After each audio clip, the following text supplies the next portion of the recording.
This is part 6 of a cognitive meta-theory that integrates TESOL and Christianity.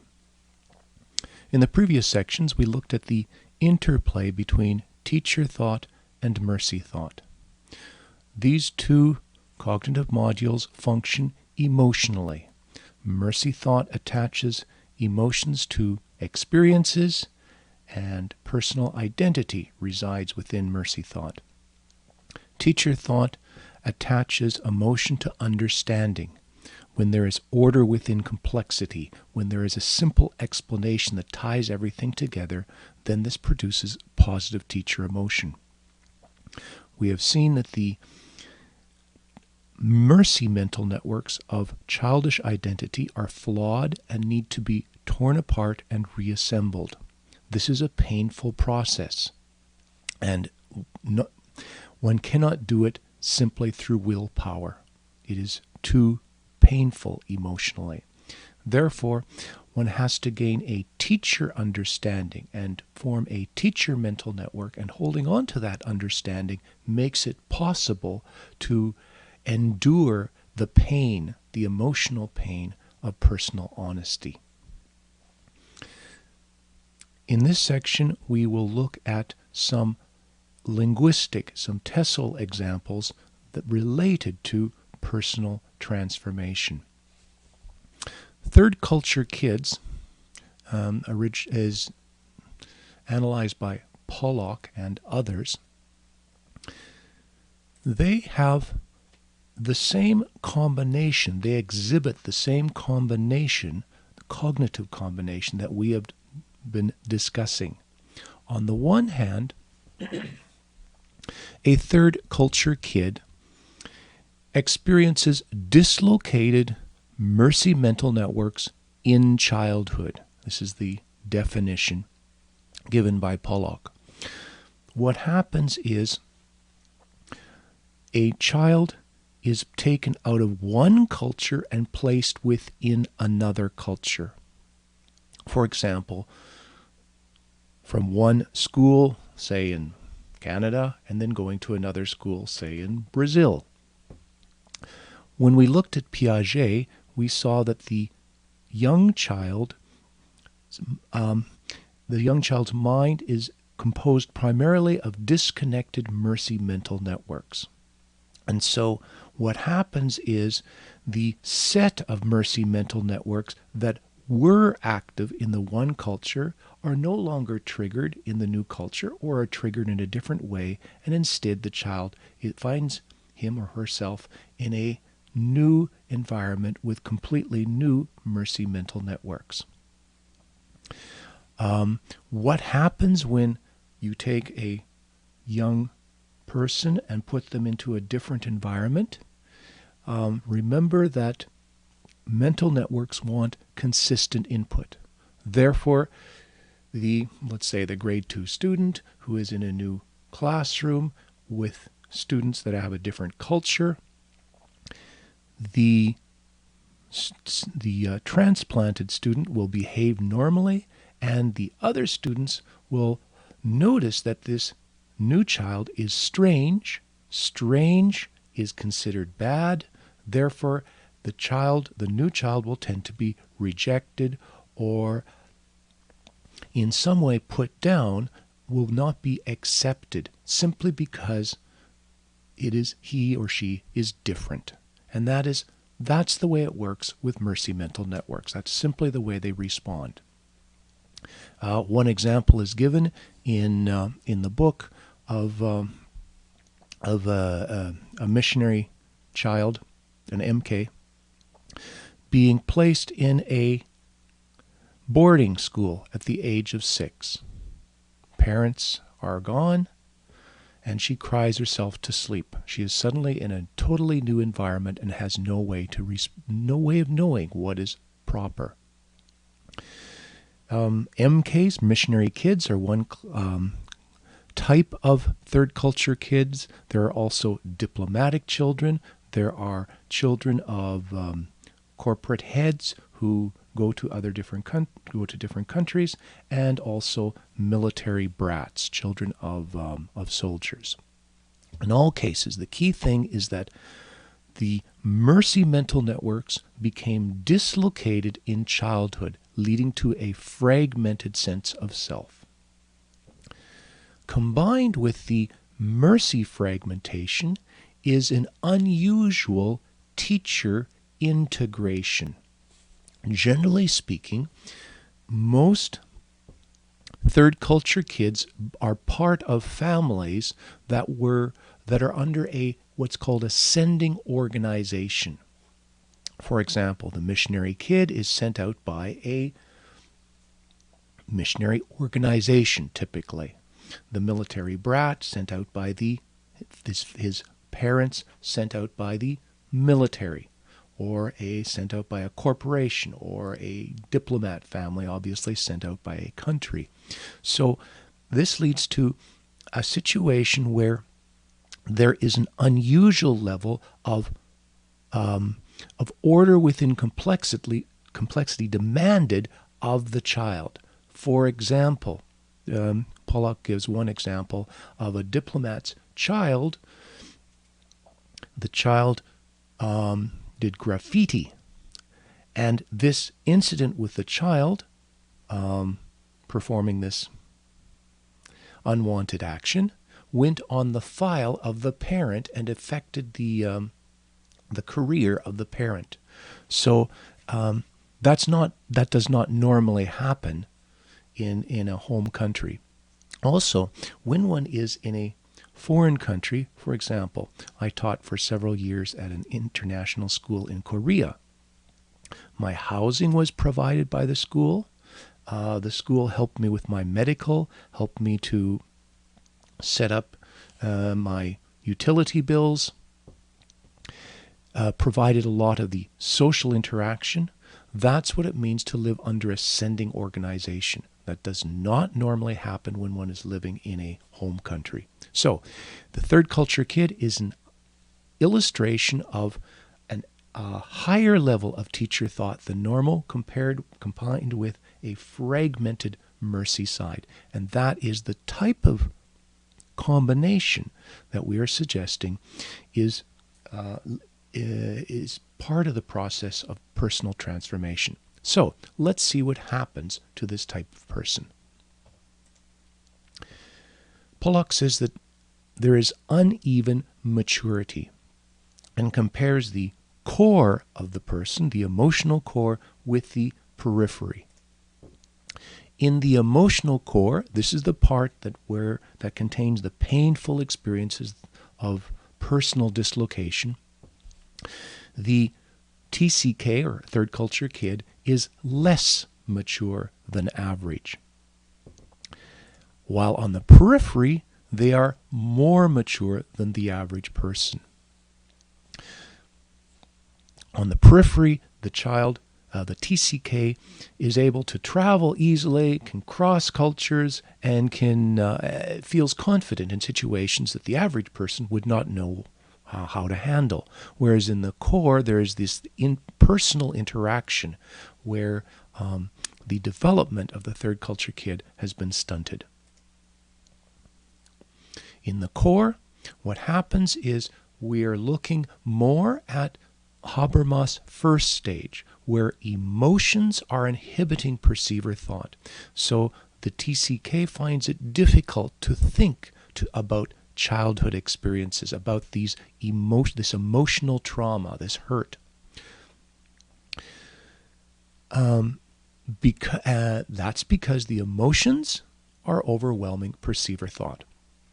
Compare that with the periphery. The TCK has experienced many cultures, and perceiver thought, like in Habermas' second stage, has learned to compare one situation with another, coming up with cross-cultural facts that combine these various situations. I am not a TCK, but I know I have some experiences that are TCK-like. For example, I remember visiting a new country in Asia, one I had never been to, and as I was driving from the airport in a taxi, I was looking around and noticing the ambiance of all the buildings and the cars and the landscape. And each site would trigger an experience from a different culture. Oh, I see. The cars, that's like this country. Ah, the buildings are like that country. Oh, the landscape is like the other country. And so as I was experiencing this new country for the first time, my mind was assembling a mental composite of what this country was like based upon pieces of other countries that I had experienced. That's the sort of cross-cultural thinking that we're talking about. The TCK in the core will suppress the painful memories. It hurt to move from one culture to another. And often these memories are not digested until many years later, perhaps in the 30s and 40s. On the other hand, in the periphery, where there is higher than average maturity, there is an excess of understanding and compared to the average person. And a desire to look for general understanding. Pollock says, related to this, that the TCK goes very quickly to an intermediate level of friendship.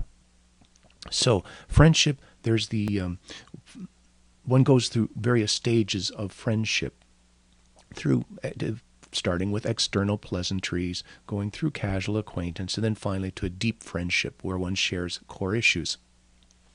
The TCK goes very quickly past the "hello, how are you" stage to a discussion of important issues, especially issues that have to do with global impact, ones that relate to general understanding, that express teacher thought.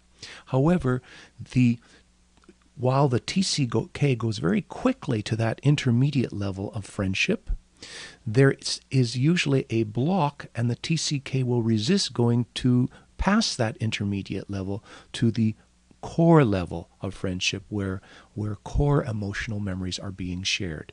So one sees that uneven maturity there. And this can provide confusion to people who are, when interacting with people who are not TCKs. As I mentioned before, the core illustrates Habermas' first stage, while the periphery is more indicative of Habermas' second stage. Pollock also mentions that the TCK has a poor sense of identity. They often talk, we'll see later, of being a chameleon. They don't know who they are. They have not been able to develop an identity. They often feel lost inside. As I mentioned, there is a delayed teen rebellion. Pollock says that often in the 20s or 30s or sometimes even 40s, the TCK will start to experience the independence, the desire for independence that the average teen feels in the teenage years, and then start to question his parents. Why did you take me overseas? Why did you put me in a boarding school? Why did we go from one culture to another? It's that delayed teen rebellion. One sees that's indicative of the uneven maturity. And this can often be quite confusing to the parents when suddenly their children, many years later than normal, respond in a questioning way. Compare that with the periphery. As I mentioned, the TCK is confident and flexible and likes to travel to different countries, enjoys experiencing different cultures, wants to go have novel experiences, loves to does not have the monocultural person wants to hold on to their experiences. The TCK likes to have the new cultural experiences. That's what I'm trying to say. As I mentioned, the TCK in the core tends to be a multicultural chameleon, and that's the word Pollock says that TCKs often use that word to describe themselves. Chameleon, someone who shifts, someone who does not know who he or she is, but rather takes on the persona of the local environment. As I mentioned before, I suggest that multicultural identity is related to facilitator thought, where you have these different mercy mental networks. They are incompatible with each other, and as one goes from one context to another, this will trigger different mercy mental networks, and then facilitator thought will attempt to bring balance between these. Compare that with the periphery, and this is very interesting with the TCK. They are attracted to a metaculture. What that means is that, okay, let's suppose that we have a TCK that was born in Canada, raised in Brazil.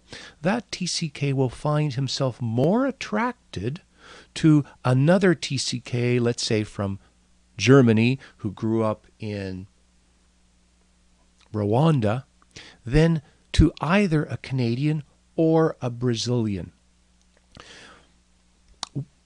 That's a metaculture which is based upon the experiences, the common experiences of crossing cultures. It is a Platonic form of culture.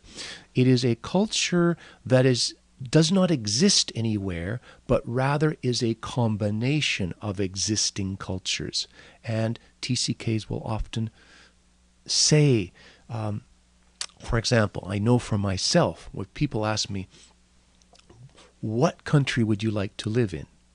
And my response is, I would like to live in all of them.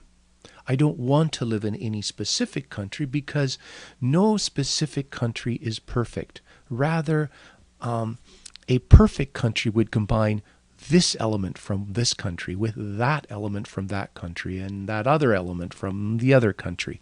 So notice how Platonic forms are based in reality, but they're based in an idealization of reality, where one forms the essence, a more perfected form of what exists. And that's the type of Platonic culture, metaculture, that attracts the third culture kid.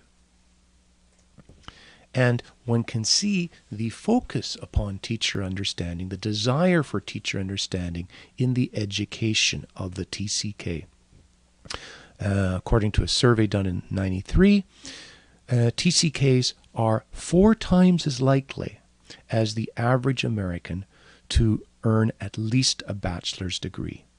They may take longer to get that degree and may take a longer time to figure out exactly what they want to study, but they are 4 times as likely to pursue higher education as the average American, and this was mentioned with Americans.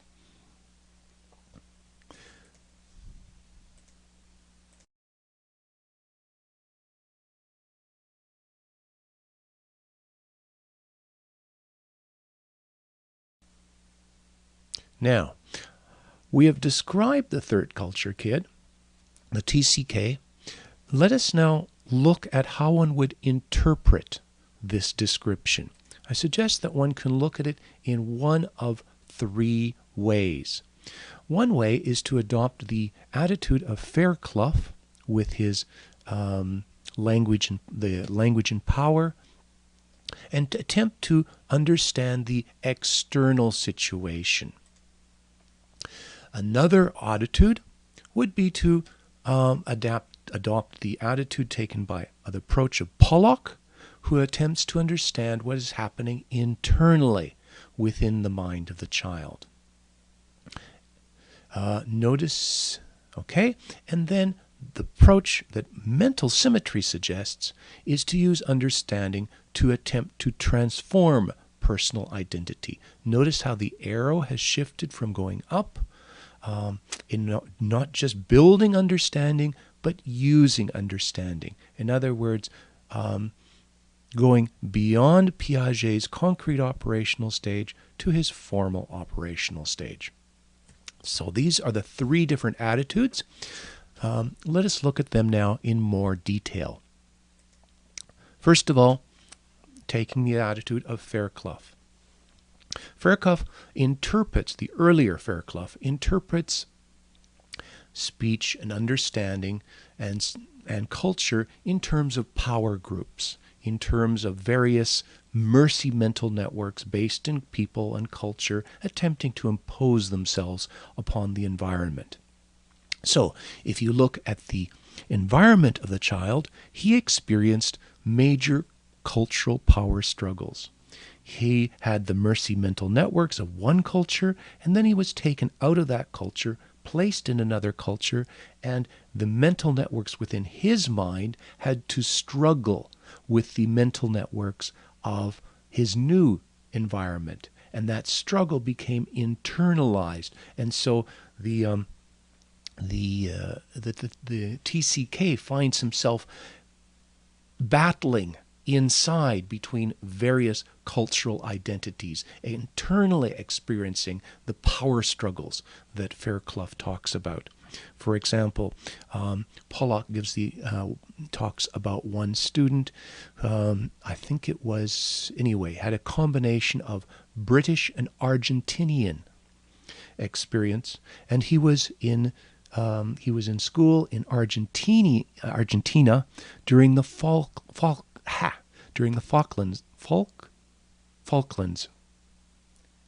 that war, the one with the Malvinas. And so internally, he didn't know which side of the war to identify with, either with Britain or with Argentina. So that's one way, to focus on the power struggles, and then you can see that each, you have these different societies, each based in different mental networks, and each is attempting to spread its influence by and to proclaim an ideology based upon its personal experiences. So, for example, you have the Christian missionary. So he is attempting to spread the Christian message and expand the Christian message, the realm of the Christian message, through the message that he's speaking. The soldier is attempting to project the power of a certain country as the diplomat. The executive of the corporate executive is an emissary of the corporation. In each case, what's happening is the message is an expression of some power group. And each person, then the TCK, is living under a certain message, under a certain sending organization, which is imposing its structure upon his life in a similar way. So obviously, that will lead to struggles between various societies. So one can view, for example, the missionary as the colonizer, associated with the colonizing power. So in the 19th century, missionaries, the British missionary often went together with the British diplomat and the British soldier. And they were all part of this sending organization that was imposing a culture using a message. And so the focus then will be upon, do I submit to my sending organization? Do I get other people to submit to the message? How can I impose my message? How can I proclaim my message more effectively? How can I use my message to spread my culture group? That's the approach, how one would interpret the situation if one adopts the attitude of Fairclough, looking at the external situation. Does this happen? Yes. However, I suggest that it is only part of the picture. It is looking at the periphery. Let's now look at how Pollock approaches the situation. The goal there is not just to understand the society and the struggles between various societies, but rather looking internally at what is happening within the mind of the child, who is a TCK. So, as Pollock mentions, the child has traumatized mercy mental networks. It hurt to be torn out of one childhood culture and placed within another. And by the way, I should say that this happens much less now than it happened in the past. It is very rare now for a primary student to be taken out of their home and placed in a boarding school. In the past, there was often no alternative. Now, with the internet and remote connections, it is possible to study at home for much longer and maintain the home culture. So, Pollock focuses upon these childhood experiences of loss and attempts to understand them. Talks a lot about labeling these experiences. Label your hurt. Label the moving on. Talk about it. Attach teacher words to the mercy experiences. Understand what is happening. This makes a big difference because the teacher emotion associated with understanding will counteract the mercy pain of dredging up the hurt from the past. And so Pollock's approach makes it possible to digest the pain and to be able to face it and to come to accept the positive sides of growing up as a TCK. The limitation with this problem is that merely understanding one's past, one's hurtful past, one's painful past, does not change the identity.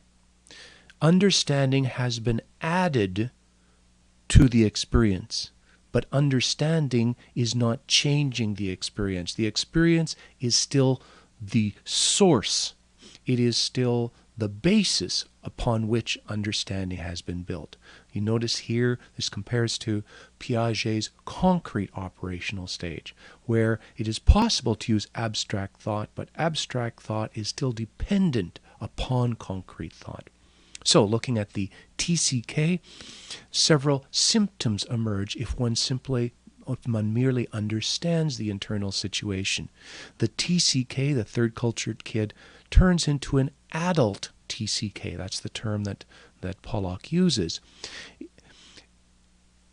In other words, the adult understands his past, but his identity is still determined by his past. He may be an adult now, but he is still an adult TCK, a recovered TCK, so to speak. And that leads to certain attitudes that tend to characterize the adult TCK. One that Pollock mentions is a migratory instinct. This feeling that once I am settled in a situation, then the TCK will tend to feel uneasy. It is time to move on. A migratory instinct, that's because the mercy mental networks of the pattern there that has been learned emotionally and is formed into a mercy mental network is I get into a situation, I become emotionally involved, and then I become torn out of that situation. That becomes the pattern which then this core mercy mental network will impose upon the life of the adult TCK, leading to this migratory instinct. Also, this tends to be an air of superiority. As Pollock mentions, it is easy for the TCKs to bash, to look down on, to think in negative ways about monocultural individuals. And in a sense, yes, there is a superiority, but that's in the periphery of the TCK. There, the TCK, the average TCK, is more mature and able to travel widely and identify widely and talk about major issues.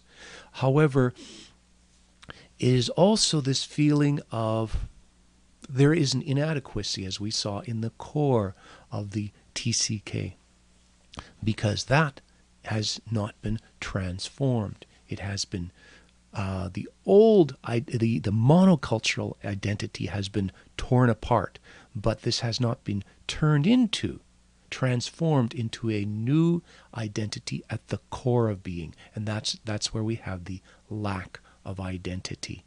The adult TCK does not know who he is, generally speaking, indicating that the core has not been digested. And that's what happens. One understands the situation, one understands the mercy mental networks, but the mercy mental networks have not yet been altered.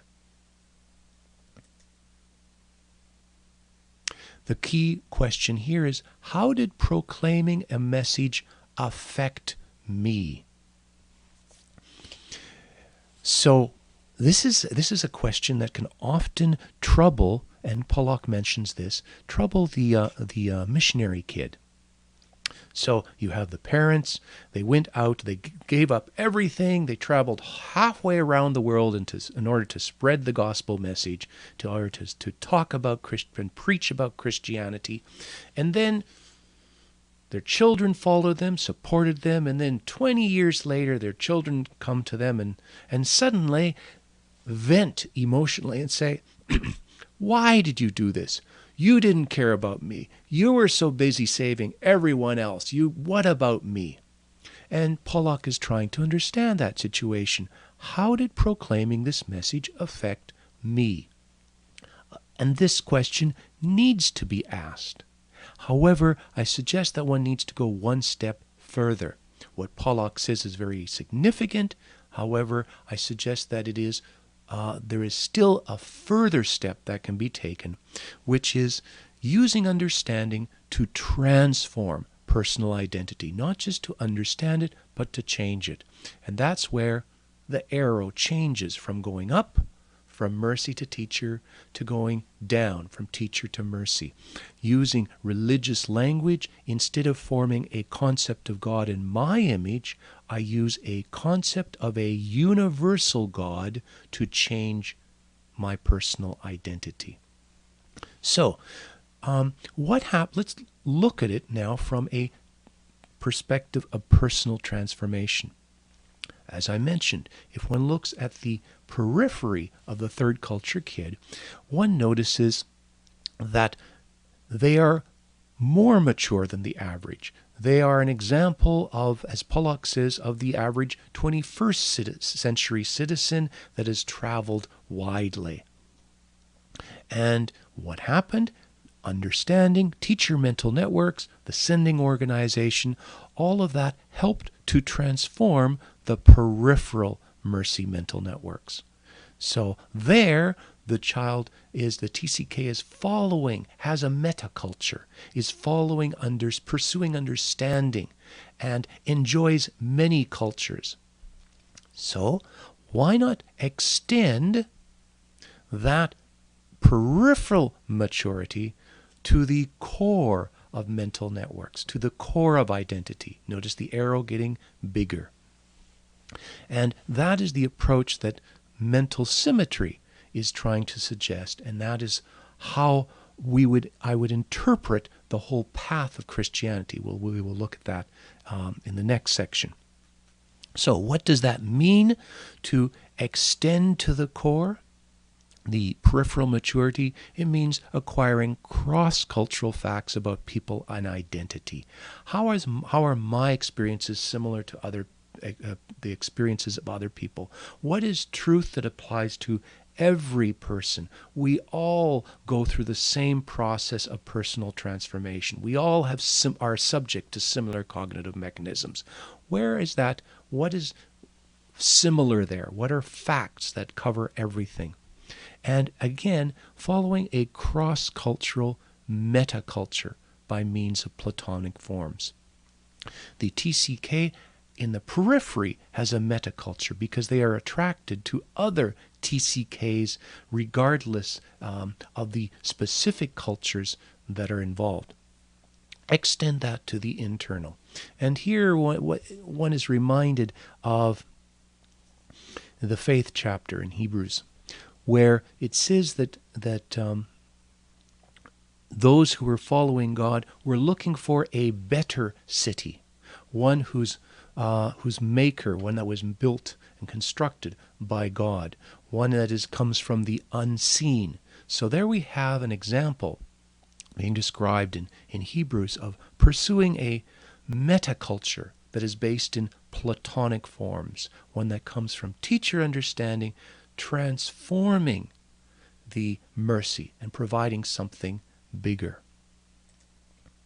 Here the primary question is, how can understanding the message transform us? Notice it's not my message, as in Fairclough. It's not how does it affect me, as in Pollock. It's how can it transform us? And this is something that mission organizations are already practicing to a significant extent. For example, when a teenager goes on a short-term mission trip to another country, the hope is that this teenager will be able to share the message and help other people in some way. But the primary message, the primary mission field, so to speak, is the teenager himself. So not only is the missionary helping others to be saved, but the missionary himself is being saved by the process of going to another country guided by a message. So it is a transformation that is transforming both the missionary and the person, the people that the missionary is helping. And this allows one to transcend this idea of imposing a message, of cultural superiority, because one can learn from each other. It does not mean that one averages the opinions. That's multicultural thinking. Instead, together, people of different culture, as they interact, it helps them to transform a message of revealed truth into a message of universal truth, so that the missionary who supposedly is teaching Christian doctrine, he learns that Christian doctrine is not just revealed in a holy book, but rather that it describes universal principles, and that one needs to go, he as the missionary needs to go beyond proclaiming truth to constructing truth, proclaiming about God to constructing a concept of God, and as he does that, he can help others to construct a concept of God, both through his words and through the common examples. While we are talking about teacher understanding and Platonic forms and being transformed, I need to add an addendum, which should have been mentioned before, but I'll mention it here. I have suggested that the Platonic form of the good leads to a better society. However, there is an assumption here. Why is it that teacher thought, which looks for order within complexity, simplicity, elegance, consistency, why would that lead to a better world for mercy thought, for personal identity? Does that mean that we all need to live in a world of geometry, or that we all need to learn about mathematics? We know that technology is simpler, it is more idealistic, it is more teacher-based than normal culture. However, technology does not always benefit people. I suggest that the answer is to construct a teacher theory that is based in mental wholeness. If the mind contains seven different interacting cognitive modules, if that's the structure of the mind, if that then forms the general teacher theory, if that leads to the mental concept of God, then pursuing that theory, allowing that theory to form Platonic forms, will lead to mental wholeness, will lead to increased satisfaction and a better society, because the theory is a theory of mental wholeness. A person will be emotionally driven to become mentally whole and to live in a society that is mentally whole. Compare this with the Platonic forms that come from science, which ignores personal identity.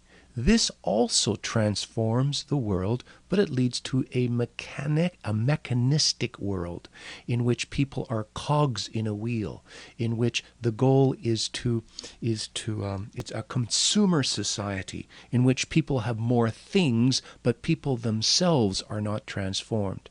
So Platonic forms by themselves will not necessarily lead to good results for people. Instead, one needs the Platonic forms based in a teacher theory of mental wholeness. And that's what the approach taken by mental symmetry and I suggest that is consistent with the approach taken that it's consistent with Christianity and consistent with Christian theology. Moving on to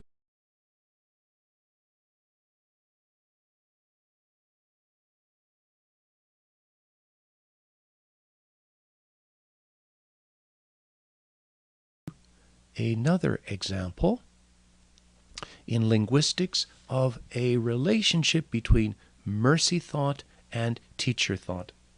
We have here English as a foreign language and English as an international language. When one learns English as a foreign language, any language as a foreign language, the goal is to speak the language in order to live in a specific culture. So if I want to live in France, for instance, then I need to speak French. French is somewhat of an international language, so that's not a perfect example.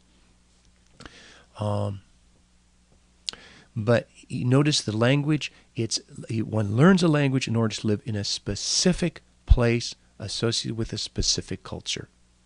So one's dealing with mercy mental networks there.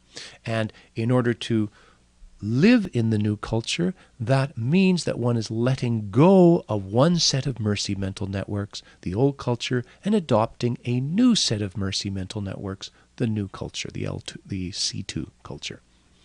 English as an international language, in contrast, it is linked to international teacher mental networks.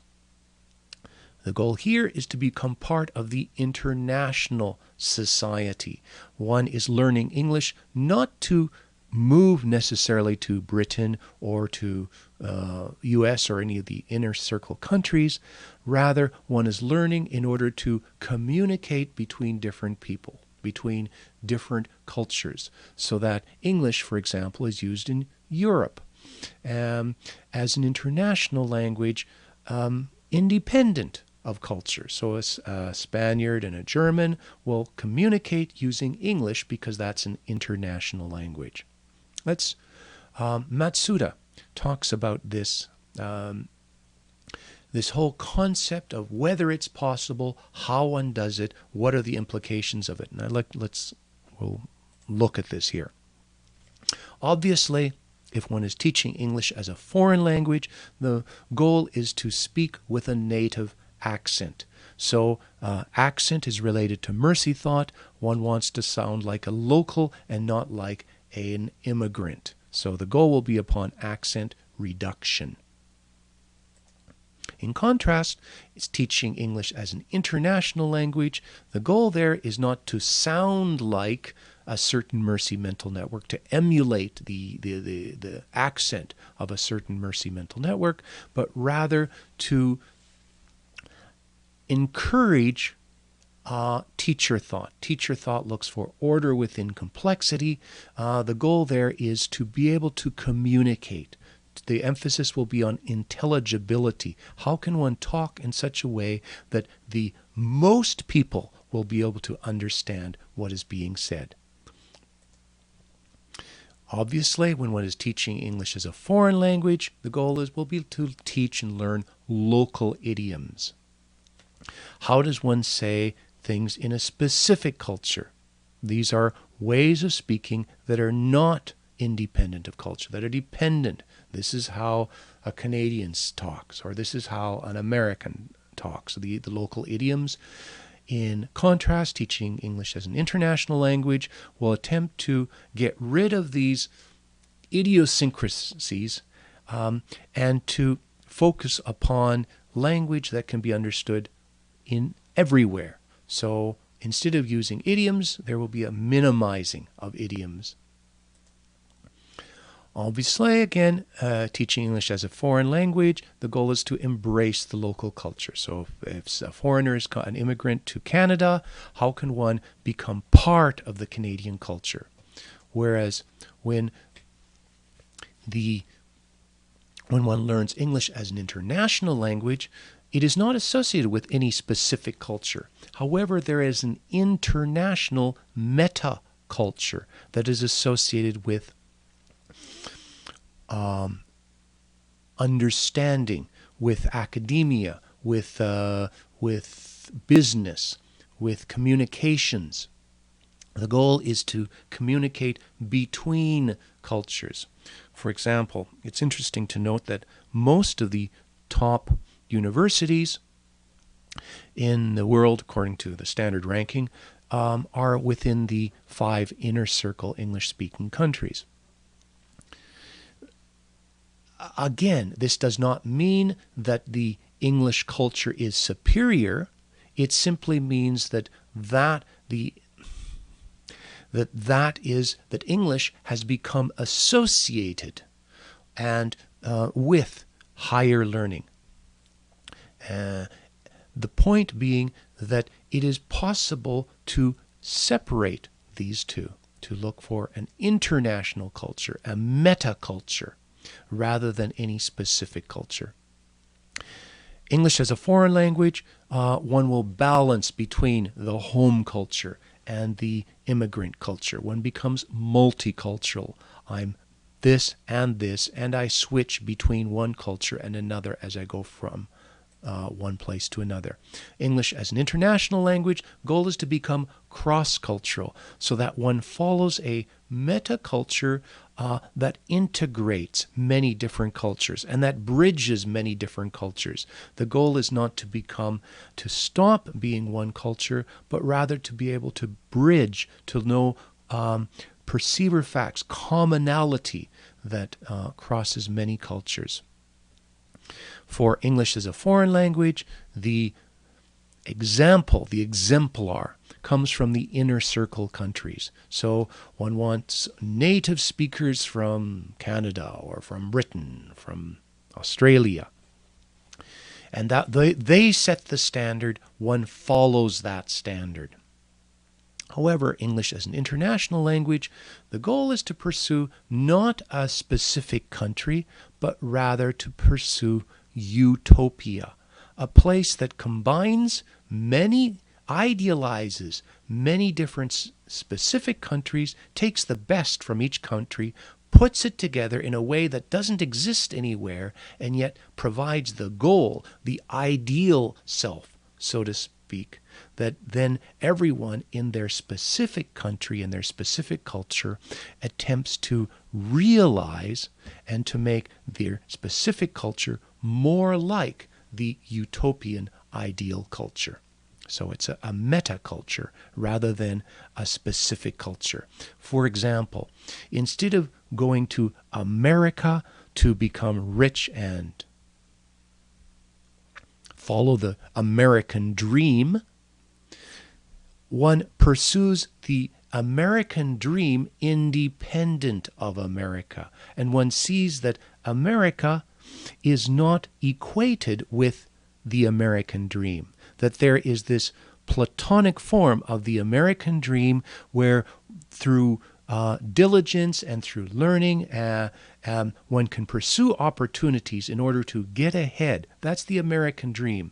And that America is only a partial illustration, that the inner circle countries are only partial examples of this utopia, of this American dream which transcends all cultures and provides a goal.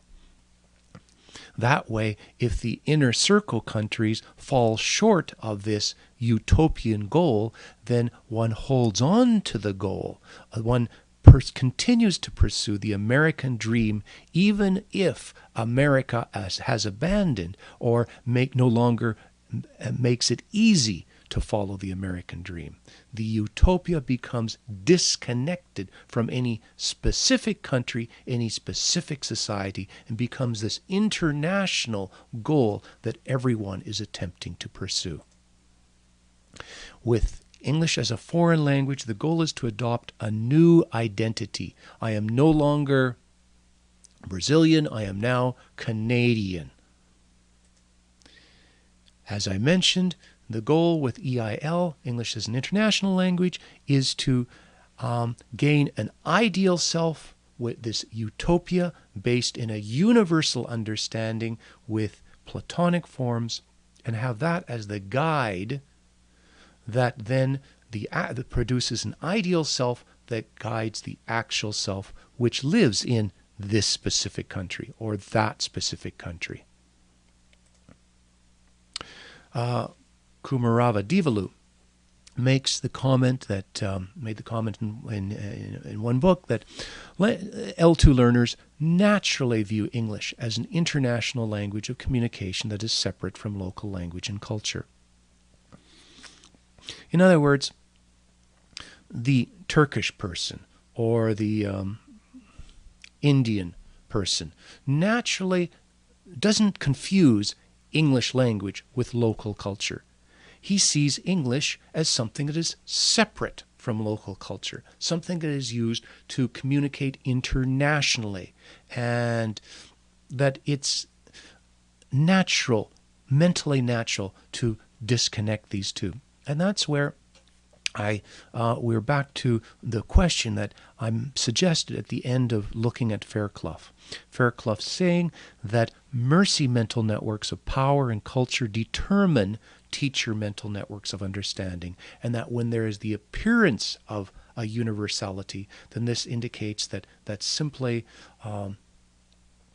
it's a form of propaganda, that people are being fooled into accepting something as as a universal understanding. In contrast, I'm suggesting that there are two mental networks. It is two forms of mental networks. It is possible for teacher thought to become independent of mercy thought. And that it is possible to form a universal understanding. And so recognizing that this is mentally, cognitively natural. It is possible to teach English as an international language, but it is a choice that has to be made. One has to focus upon the international aspect rather than the local aspect.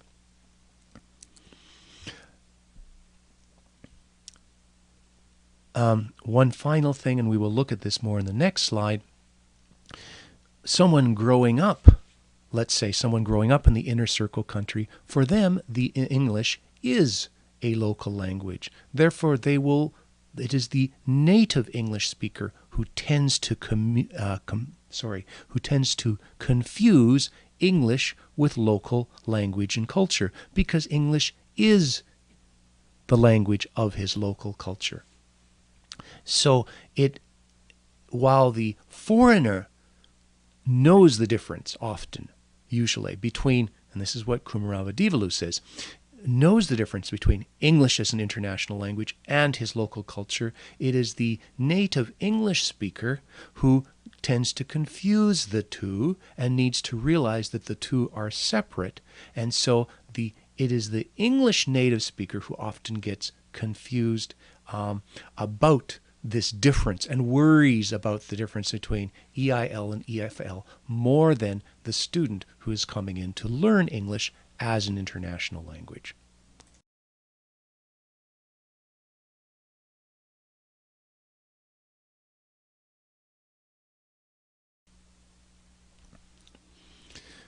When we looked at TCKs, I suggested that there are three different perspectives that one can take. One can look at the external situation, attempt to understand it, following the approach of Fairclough. We can attempt to understand the internal situation, adopting the approach of Pollock, or one can try to transform the internal personal identity using mental symmetry. Similarly, I suggest that one can look at World English from either an external viewpoint or a cognitive viewpoint. World English is different than, for those who are not familiar with this term, it's different than EIL and EFL. World English is primarily a term come up with people from the expanding circle countries, those who use English as an international language, and their goal is to gain some control over the standards of English, to recognize, for example, that there is Japanese English, and not just to accept English from the inner circle countries. So let's look at this. What happens if one adopts that perspective? Okay, looking at it externally. This is the sort of approach that critical discourse analysis and Fairclough would take. So English is an ideology being imposed by inner circle countries. So there is American imperialism, and America is imposing its culture upon the rest of the world through the medium. One of the tools of this colonialism is the English language, and that English is being imposed upon the rest of the world. So it's an ideology based upon the culture of the inner circle countries.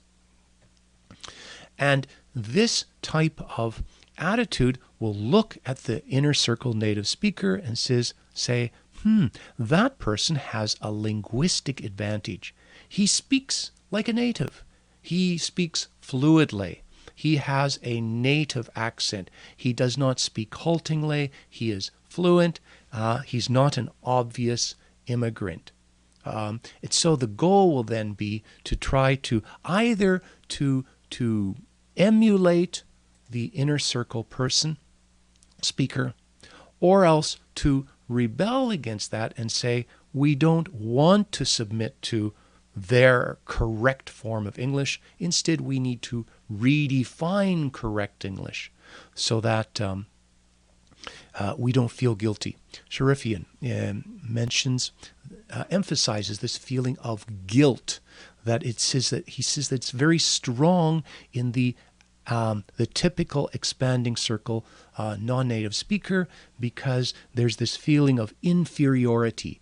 I do not speak English correctly. I speak with an accent. Therefore, I feel inferior. I lose face. This is especially prominent in Asian countries, where the focus is upon face and the focus is upon mercy mental networks. So then, Sharifian saying that the teaching of English needs to be deconstructed. One needs to question all this self-doubt in order to redefine correct English, so that I'm not speaking wrong English, I'm speaking local English. And I need to rebel as a expanding circle English speaker from the standard of English that is being imposed upon me and my culture by the inner circle countries. So that's the external viewpoint.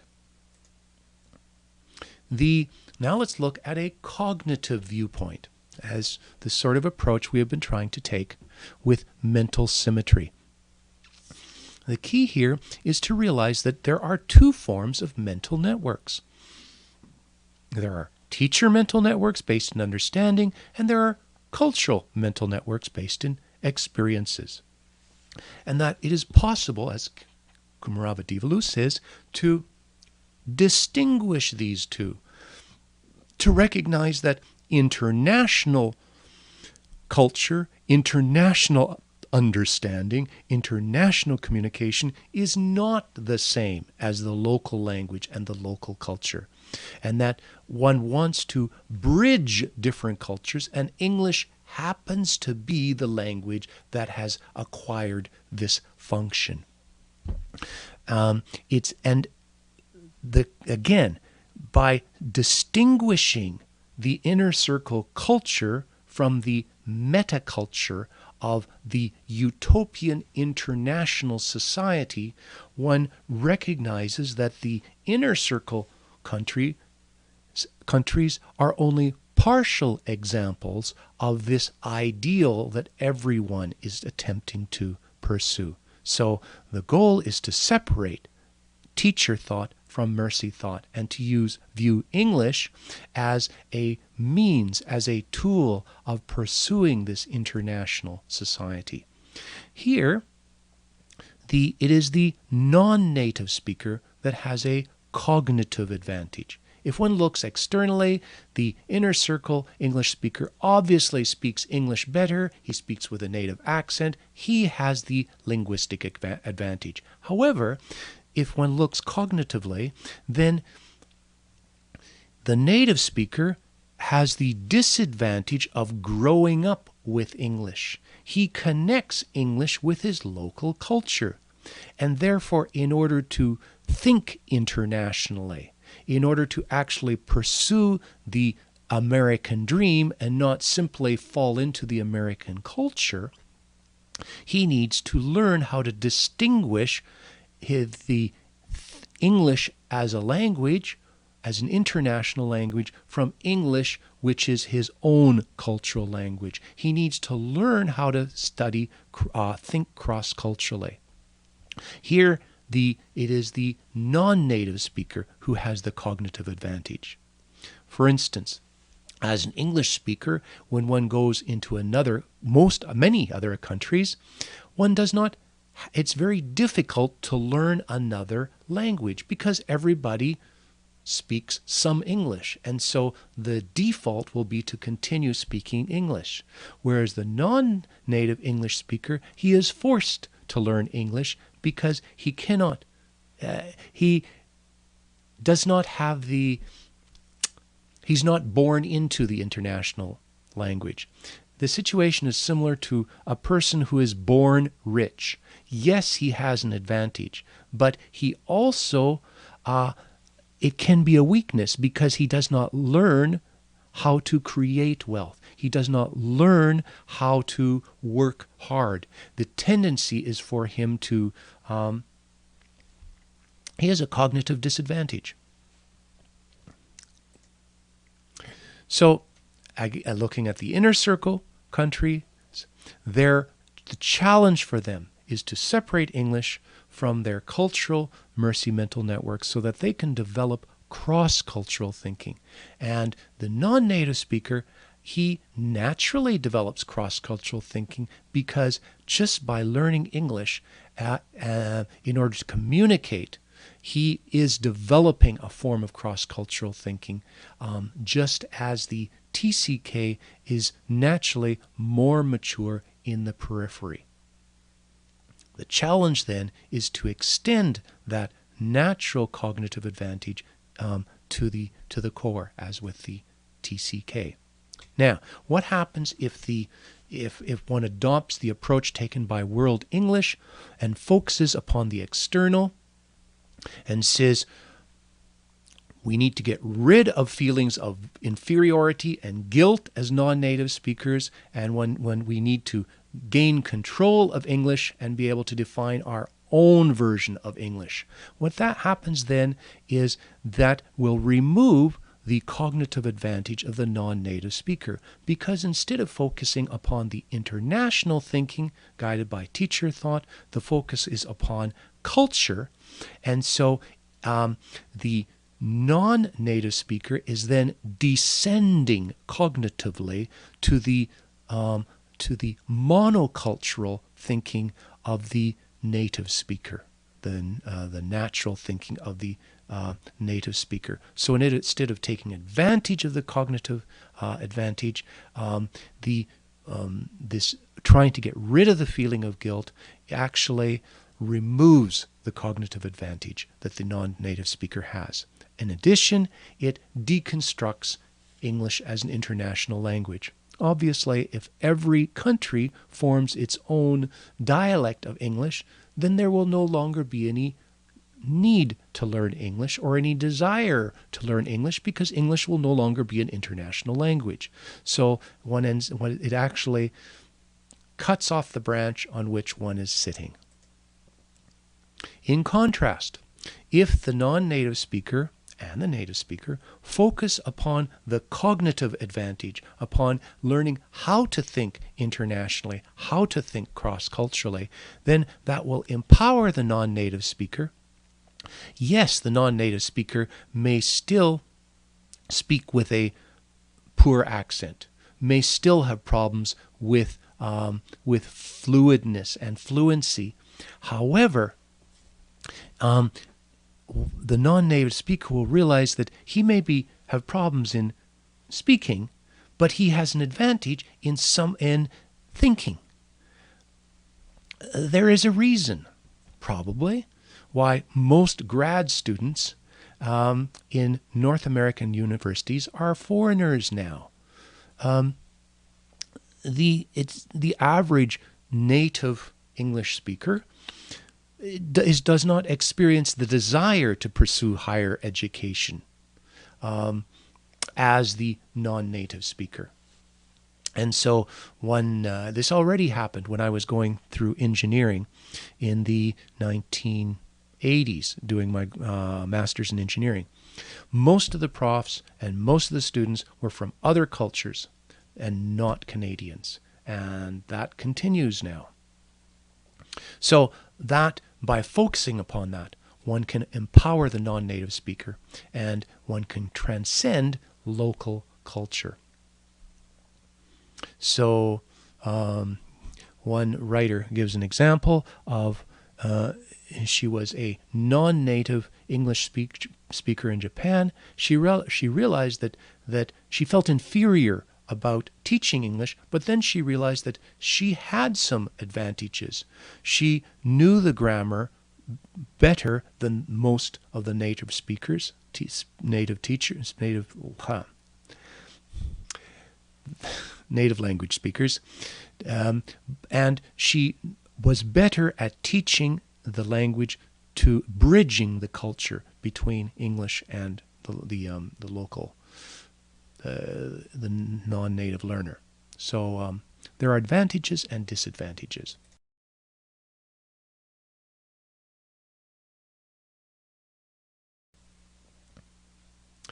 Finally, looking at some example here. We have a classroom, students learning English. Here is a North American type classroom and a non-North American classroom. So when one is focusing upon learning English as a foreign language, then the goal is to be connected with a specific culture. So you have the North American culture or the Indian culture in this case. Focuses upon ethnic identity, accent, one speaks. Yeah. Or there is the international culture, where the goal is to become part of the international metaculture, the international society. So what is the person thinking? Culturally, he's thinking, I have my local girlfriend and my local culture, my local music. That's English as a foreign language. And what is she thinking? She's thinking about family and culture and all these mercy mental networks that represent people. So that's the focus of English as a foreign language. English as an international language, the focus there is upon teacher thought, how everything ties together, order within complexity, universality, intercultural experiences, the international community, how to communicate intelligibly with other people. So the thinking there is, I want to work with Apple. Why? Not because Apple is an American company, because Apple symbolizes innovation. Apple symbolizes order within complexity, this idea of bringing universality to communication, to having elegance of design. Or I want to work for IBM, international business machines. So be part of an international corporation that works in many different languages and cultures. Notice that both of these can coexist, because it is possible still to hold on to the local culture with its people and its music and its food and its ethnic experiences. That's related to mercy thought, and that's related to the local language. And there's also the international culture associated with technology, connected with English, and associated with international corporations. And as Kumaravadevalu says, it is possible mentally to keep these two distinct, and that allows one to hold on to local culture while transcending that with an international culture.